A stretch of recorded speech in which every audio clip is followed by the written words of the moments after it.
سے علیحدگی میں پوچھا بلا کر کہ کیا کوئی ایسا تمہارے اندر کوئی شخص ہے کہ جس پہ تم سب اس کے فیصلے پہ راضی ہو جاؤ؟ تو ہندوؤں نے کہا ہمیں تو کوئی اپنے میں ایسا نظر نہیں آتا۔ تو انگریز جج نے کہا کہ چلو مسلمانوں میں کوئی ایسا شخص بتا دو۔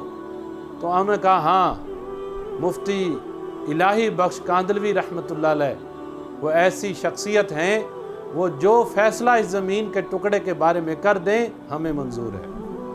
پھر اس انگریز جج نے مسلمانوں کو علیحدگی میں بلایا اور مسلمانوں سے پوچھا کہ تم بتاؤ کہ ایسا کوئی شخص جو تمہارے سب کے نزدیک متفق شخصیت ہو، وہ جو فیصلہ کرے تم سب اس کو مان لو۔ تو مسلمانوں نے بھی مفتی الہی بخش کاندھلوی رحمۃ اللہ علیہ کا نام پیش کیا۔ تو انگریز نے پیغام بھیجا مفتی صاحب کے پاس کہ آپ آ جائیں اور ایک بہت بڑے مسئلے کا حل وہ آپ کی ذات پہ آ کے ٹھہرا ہوا ہے۔ تو حضرت نے فرمایا کہ میں تم انگریزوں اور یہودیوں کی شکل صورت نہیں دیکھنا چاہتا۔ تو جج نے کہا آپ آ جائیں، بے شک میرا چہرہ نہ دیکھیں، پیٹ کر کے کھڑے ہو جائیں، لیکن ایک بہت بڑے جھگڑے اور فساد آپ کے آنے سے ختم ہو سکتا ہے۔ خیر، آپ تشریف لے آئے۔ مسلمانوں اور ہندوؤں کا بہت بڑا اجتماع تھا، عدالت کے اندر اور عدالت کے باہر۔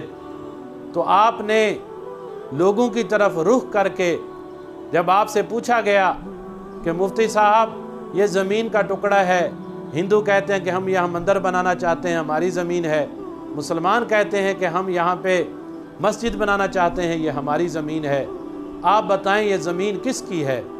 تو حضرت مفتی الہی بخش کاندھلوی رحمۃ اللہ علیہ نے فرمایا کہ یہ زمین کا ٹکڑا ہندوؤں کا ہے۔ جب آپ نے یہ بات کہی تو مسلمانوں کی طرف سے بھی ایک شور اٹھا کہ یہ کیا آپ ہندوؤں کے حق میں فیصلہ دے رہے ہیں؟ فرمایا کہ میں نے اللہ کو جان دینی ہے، میرا ضمیر یہی کہتا ہے، میرا علم یہی کہتا ہے کہ یہ زمین کا ٹکڑا مسلمانوں کے قبضے میں ہے، لیکن یہ ہندوؤں کی ملکیت میں ہے۔ جب آپ نے یہ فیصلہ کیا تو وہاں جتنے بھی ہندو تھے وہ بھی حیران ہوئے، مسلمانوں کی اسلام کی اس سچائی سے، مفتی صاحب کی سچائی سے حیران ہوئے۔ اور اس جج نے وہاں ایک تاریخی الفاظ لکھے اور اس نے لکھا کہ آج مسلمان ہار گئے اور آج اسلام جیت گیا۔ آج مسلمان ہار گئے، آج اسلام جیت گیا۔ اور مفتی الہی بخش کاندھلوی رحمۃ اللہ علیہ کے چہرے کو دیکھ کر، سچائی کو دیکھ کر وہاں ہندوؤں کی اکثریت نے کلمہ پڑھا اور مسلمان ہو گئے۔ اور انہوں نے کہا اب ہم خود اپنے ہاتھوں سے اس جگہ پہ مسجد بنائیں گے۔ تو میرے محترم سامعین، یہ سچائی ایسی چیز ہے کہ اگر انسان میں یہ آ جائے اور عمل اچھا آ جائے تو کافر خود بخود اسلام میں داخل ہو جاتے ہیں۔ اللہ رب العزت ہمیں سچ بولنے کی توفیق عطا فرمائے۔